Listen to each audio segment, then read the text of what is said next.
ele acha que vai encontrar, pelo que eu acho que vai encontrar no pré-nazismo.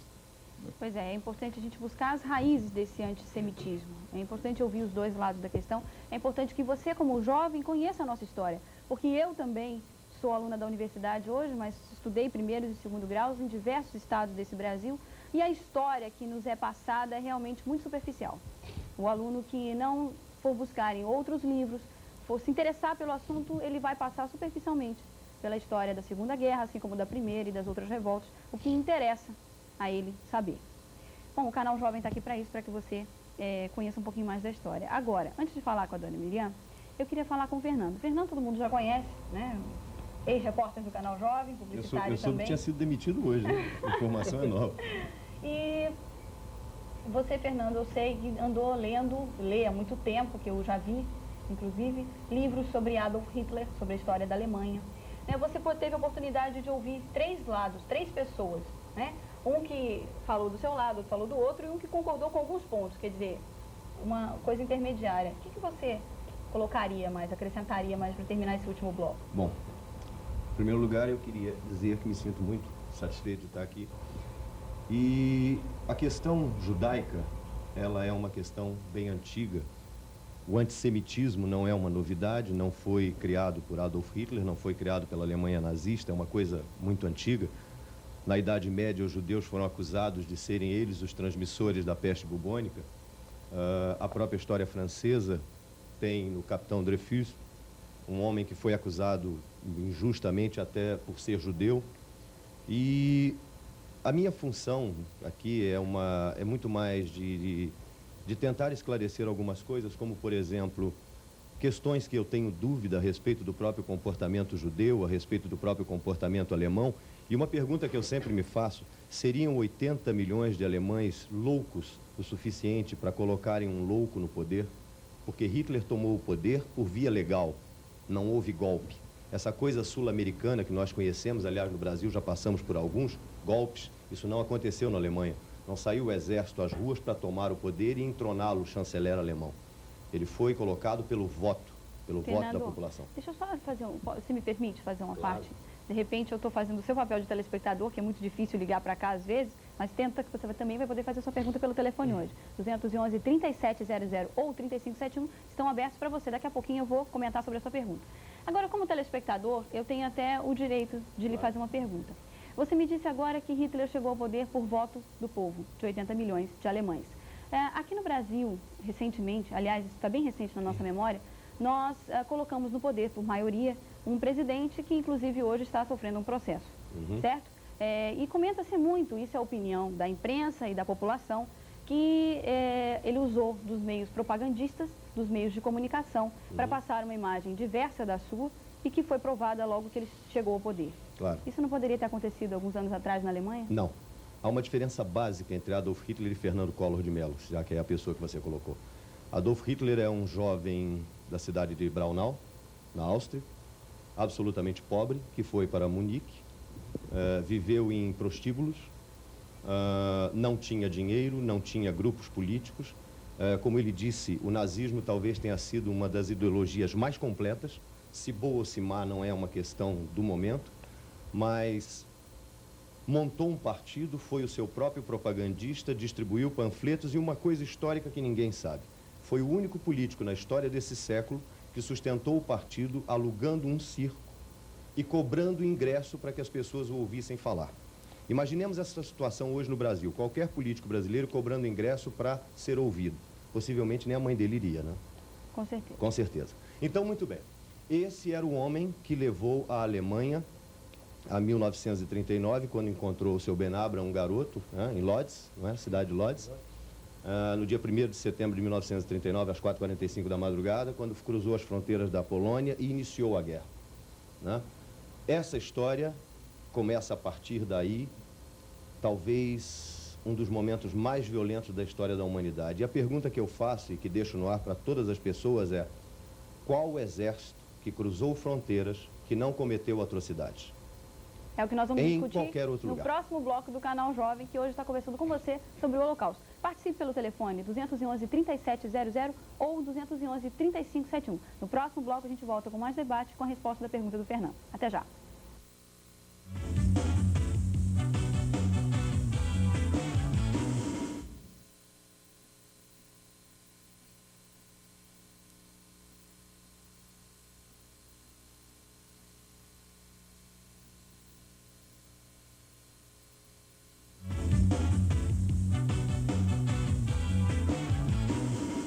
Pois é, gente, estamos de volta com o debate ao vivo do canal Jovem Potengi, hoje com um tema muito importante, principalmente para você que é jovem, que desconhece a história da Segunda Guerra. A gente está falando sobre o Holocausto. Temos diversas posições e tenho certeza que o debate já começou muito bem, cada um colocou seu ponto de vista, né? E eu queria agora falar com a dona Miriam, que eu não falei ainda. Dona Miriam, cada um falou, eu sei que a senhora também esteve em campos de concentração. Conta um pouquinho pra gente do que a senhora presenciou, o que a senhora acha daquela época. Olha, quando a minha história trágica começou, eu era muito pequena. Começou em 22 de junho de 41, quando os exércitos nazistas invadiram a União Soviética. A cidade polonesa que eu morava era da Polônia Oriental, que foi ocupada em 39 pelos soviéticos. Em 41, os nazistas atacaram a União Soviética e conquistaram a nossa cidade e a nossa região. Quer dizer que eu tinha 9 anos em 41 e eu lembro muito bem, eu lembro dia por dia o que aconteceu. E isso está sempre na minha frente. Eu nunca vou esquecer o que aconteceu. Quer dizer que agora, se eu tenho essa oportunidade de contar para todo mundo o que aconteceu realmente, eu agradeço essa oportunidade. Logo no primeiro dia da guerra, a nossa cidade foi muito bombardeada. E foi incendiada, a rua da nossa casa foi incendiada e tudo queimou. E nós fugimos da nossa casa em chamas e todos fugiram para um campo aberto e nós ficamos lá. Os aviões alemães sobrevoando aquele campo e atirando de metralhadoras e metralhando quem pudessem metralhar. Meu pai tentou fazer de tudo, porque nós éramos 4 crianças e a minha mãe, que sofria de asma, que era uma pessoa doente.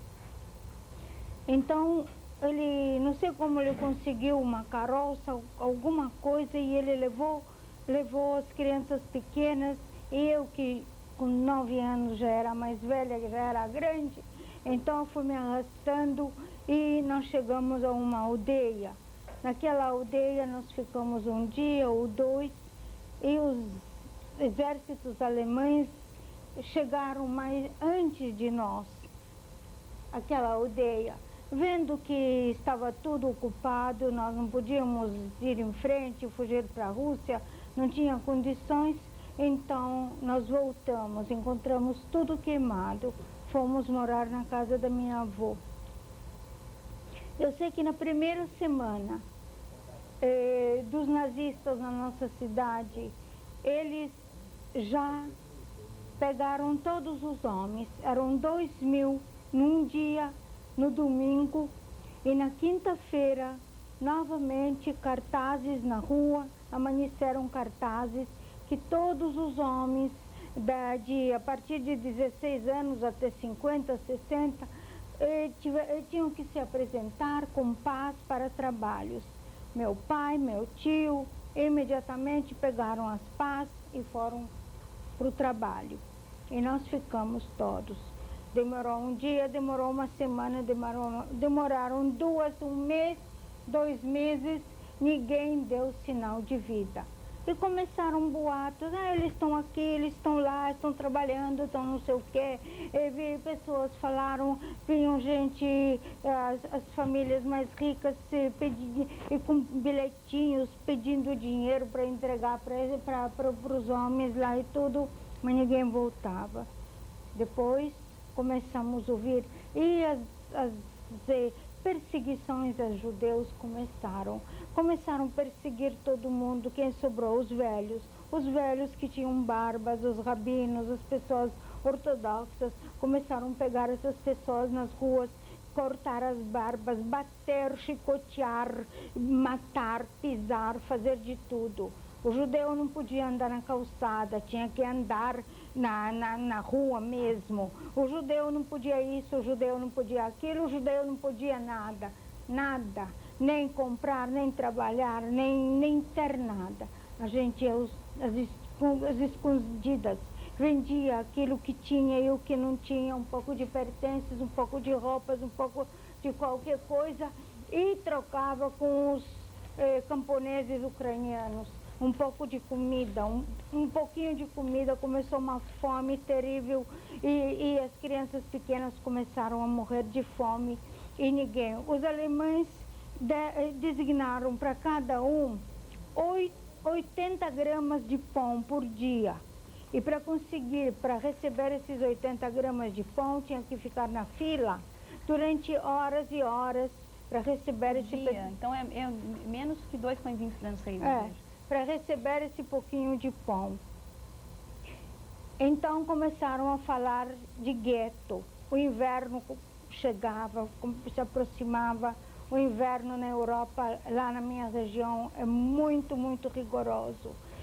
Começaram a falar de guetos, começaram a falar que nessa e naquela e na outra cidadezinha já fizeram os guetos.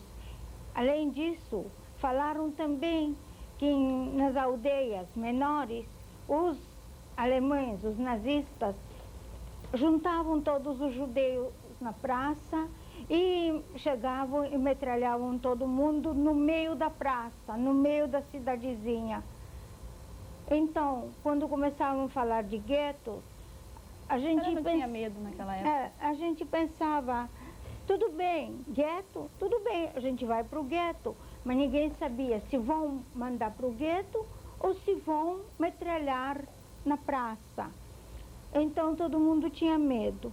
Eu me lembro, todo mundo preparou trouxas do que tinha, dos pertences, os pouquinhos de pertences que nós tínhamos, que meu pai conseguiu salvar das chamas, a gente guardava aquilo para trocar por comida.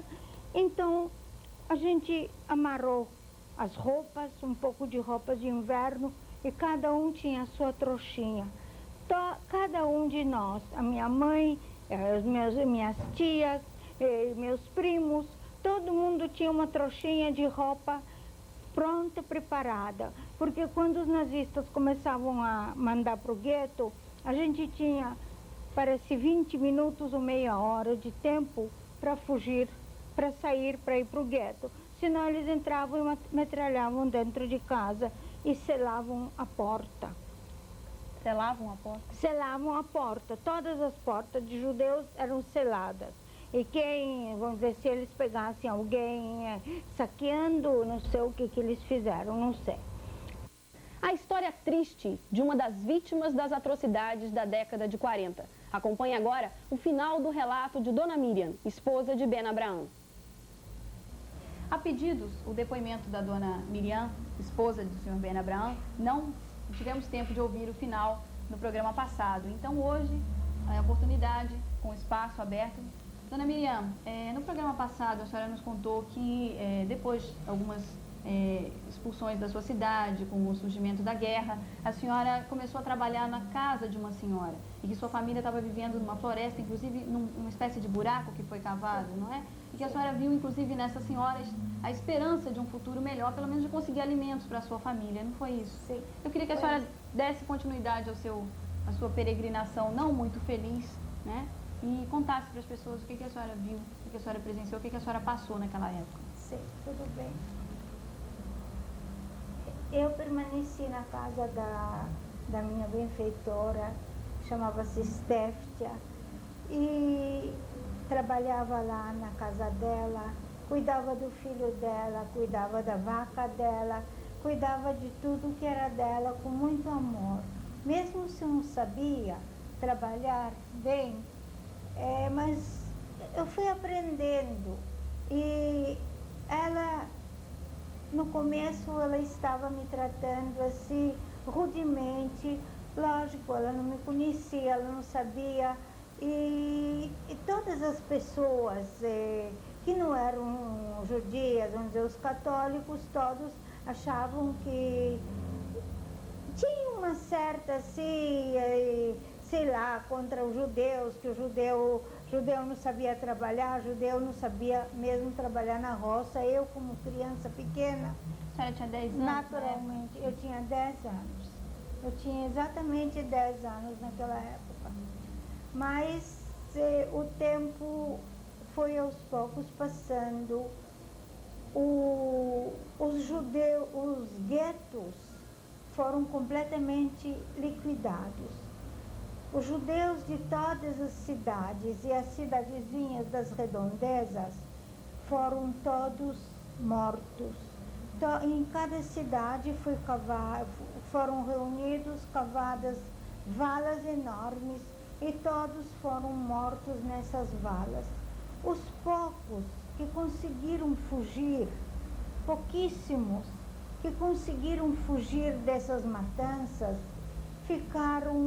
fugiram para as florestas, porque na nossa região existem florestas muito densas e muitas florestas, e as pessoas fugiram para as florestas para conseguir se salvar.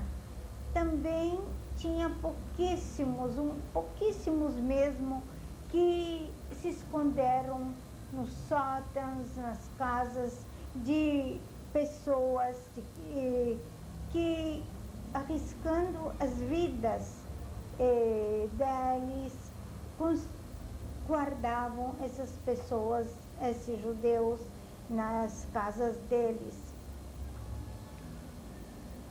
E a minha dona Steftia, ela me dava de vez em quando um pouco de comida para levar para minha família. A casa dela não era uma casa rica, mas o que ela tinha, ela dividia e mandava comigo para a floresta. Eu fui à noite entregar a comida e uma vez, num domingo, quando eu levava no domingo a comida para minha mãe, para os meus irmãos, para minha tia, para os meus primos que estavam escondidos naquele buraco lá, disfarçado com galhos e folhas, eu ouvi gritos na floresta, ouvi gritos e tiros, mas eu fui me aproximando. Eu conhecia muito bem a floresta, era como se fosse as ruas agora da cidade. Conhecia cada árvore, conhecia cada galho, cada lugarzinho me era familiar. Eu andava por essas trilhas onde eu mesma trilhei. Eu fui me aproximando até que eu avistei de longe soldados alemães gritando, atirando. Então, eu não sei o que aconteceu comigo, eu parei ou eu continuei andando, mas aí começaram a atirar em minha direção. Quando começaram a atirar em minha direção, eu me escondi atrás de uma árvore, atrás de galhos, e permaneci lá deitada. Ouvi gritos, ouvi tiros novamente, e depois ficou tudo quieto, escureceu, ficou tudo quieto. Eu ainda permaneci um pouco lá atrás da árvore e depois eu saí de lá. Eu, mesmo vendo e ouvindo tudo que eu ouvi, eu não podia acreditar que esse era realmente o fim. Eu me aproximei até o nosso bunker, o nosso buraco, e aí eu encontrei todos mortos. Eu encontrei a minha mãe com meus irmãos de um lado, a minha tia e os meus primos do outro lado, todos mortos. Eu permaneci um pouco lá, perto deles, mas eu acho que eu nem chorei. Eu não sei se eu chorei, se eu simplesmente fiquei parada, não me lembro. E depois eu fugi. Saí de lá, eu vi que todos estavam mortos. Eu saí de lá e fugi pela floresta de volta para casa da minha Steftia, da minha benfeitora. A senhora nunca mais teve notícia do seu pai, dos seus tios Não, que o foram meu- para Brasil? Eu vou contar no fim, porque naquela época nós não sabíamos, ninguém de nós sabia onde os homens foram parar, porque eles saíram de casa com as pás nas costas e nunca mais voltaram e nunca mais deram um sinal de vida. Quando eu voltei para casa da Steftia, da minha benfeitora, eu contei para ela tudo. E então ela ficou muito triste também. E a partir daquele momento, parece que ela assumiu que ela precisava me proteger, que ela precisava me ajudar, ela começou a gostar de mim. Porque até o dia que eu fui levar a comida, até o dia que mataram a minha mãe e a minha família, eu era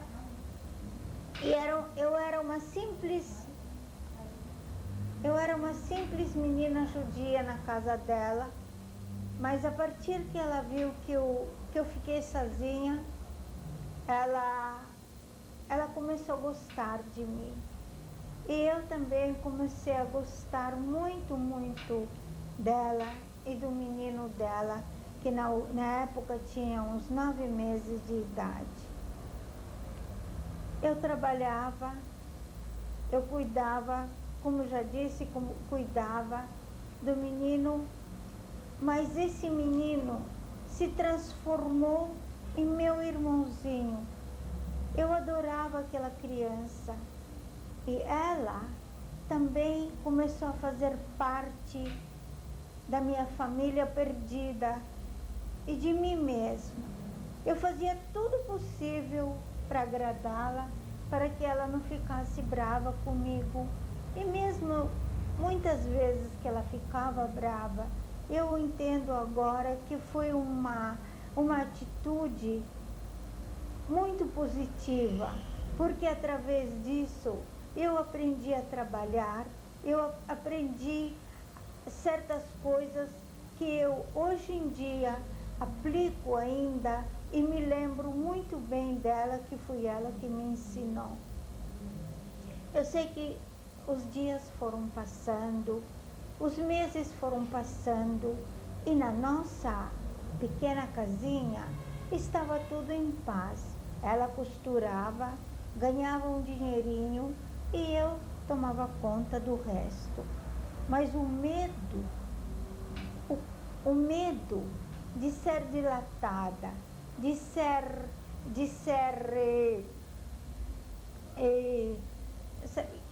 que os alemães me pegassem, era muito grande. Isso me perseguia sempre. Cada minuto eu tinha medo de me dilatar, eu tinha medo de nos sonhos, sonhar com alguma coisa com a minha família e dizer alguma palavra na minha língua materna. Eu tinha medo que alguém me reconhecesse como judia e esse medo era terrível. Era um medo assim que todo instante eu tinha medo que alguém me pegasse. Então, eu aprendi com ela que me ensinou a falar a língua polonesa, assim, com aquele sotaque camponês, polonês. Eu aprendi todas as orações católicas, todos os costumes católicos lá da Polônia. Todas as comidas que os poloneses comiam em certos feriados, em certas épocas. Tudo.